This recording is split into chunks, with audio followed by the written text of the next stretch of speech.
This is a creature living in its natural habitat. Oh wait, wrong video, wrong video.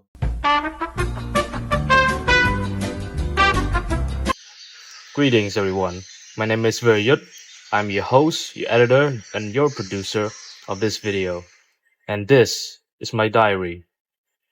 So this video today is gonna be a little different because I'll be sharing you about my whole experiences throughout this course and my whole experience in AUPP. I remember when I first joined this oral communication course, we were made to stand in the circle to memorize each other's names, to explain where we're from, and what we like, or basically something that represents us. And which is kind of challenging to remember all of you guys' names because I'm not really good at memorizing stuff, I'm only good at understanding. Also, we were taught a few ways to speak and communicate effectively to convey our message properly so that other people will understand. Like you can change your tone, speed, volume, your voice. And we also were taught to include emotions when we talk and discuss something, as well as using rhetorical devices when you do something like a presentation. So the process of learning these things was overall pretty fun because we were literally forced to take turns to speak in different volumes, different tones, different speeds. And it was funny because it really depends on the context of what you're talking about, because Professor Jane, she gave you a text and you have to read in like different voice, different speed, different tones, and some tones are just funny.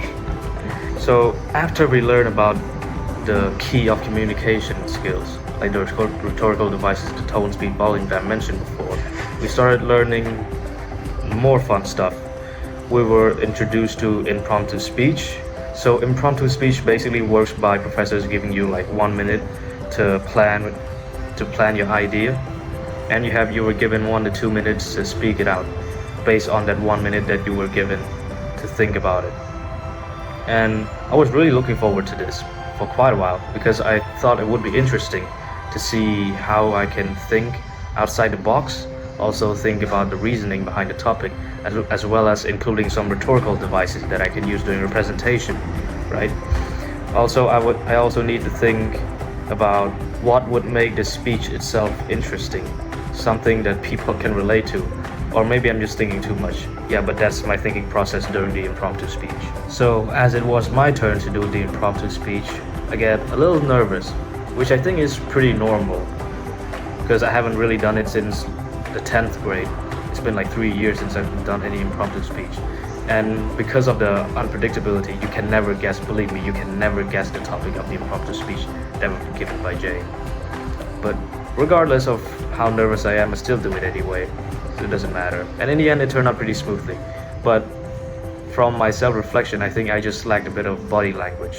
Fun fact, from what I noticed from a lot of people these days, I'm not saying specifically anyone, but like usually, people don't do any self-reflection whatsoever, whether it's presenting, whether it's pitching, whether it's doing tasks or assignments. I see a lot of people don't really self-reflect. Although I get it, I don't do it sometimes either, but I try my best to self-reflect on like my presentations most of the time.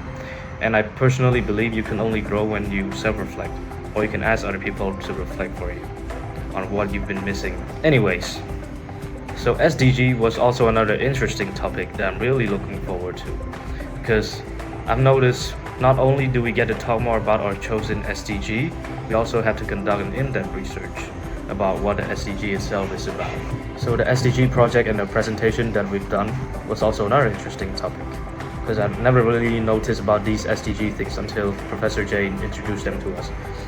So not only do we get to talk more about our chosen SDG, we also have to conduct our in-depth research by ourselves from trustworthy sources. And we also have to think about like the rhetorical devices that we can use during the presentation as well.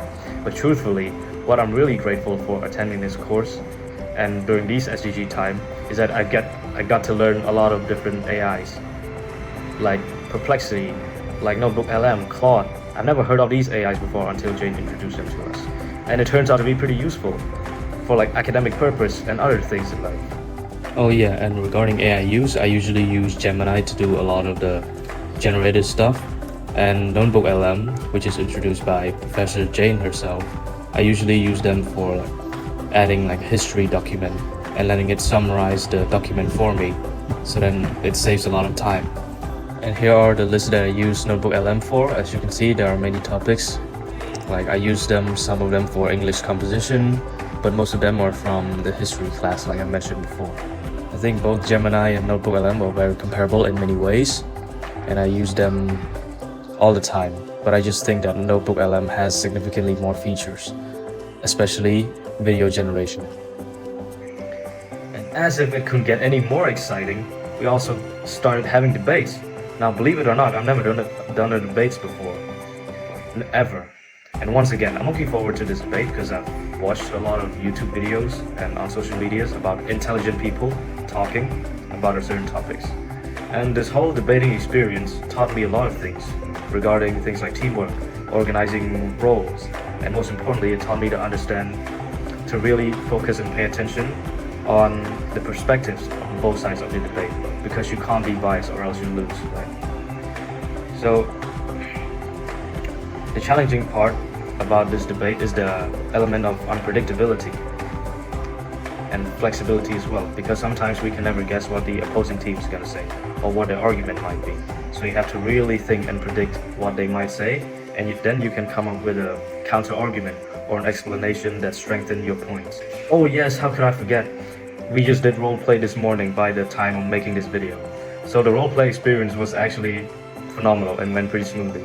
Although it took us like 2 sessions, 2 in-class sessions, 3 more online meetings to write the script and to clarify things, and 2 rehearsals which were pretty messy. And we finally managed to push through. Now I would say I'm pretty satisfied with the result because everything went pretty smoothly. And literally everyone in the team plays their role perfectly and incredibly as well, because they really get into characters, which deserves a huge respect. And it shows their dedication to fulfilling their role. Everyone in the team was also cooperative, putting in the work, joining the process, upgrading this whole play and making it possible. By the end of this course, nothing can replicate the experience, the knowledge, the skills that I gained.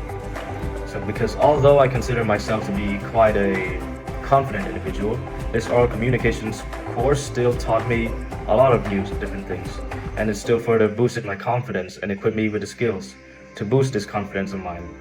I also gained the knowledge and wisdom from my classmates along this process. Looking back, AUPP experience itself is something I think will be irreplaceable a few years in the future. Although right now it's a little hard to explain, but it'll make me look back to these moments, and I know I'll miss them in the future. I know I'll miss the bonding experience with my friends. I know I'll miss the time and wisdom that I gained from professors, the learning process, and the challenges that I've overcome so far.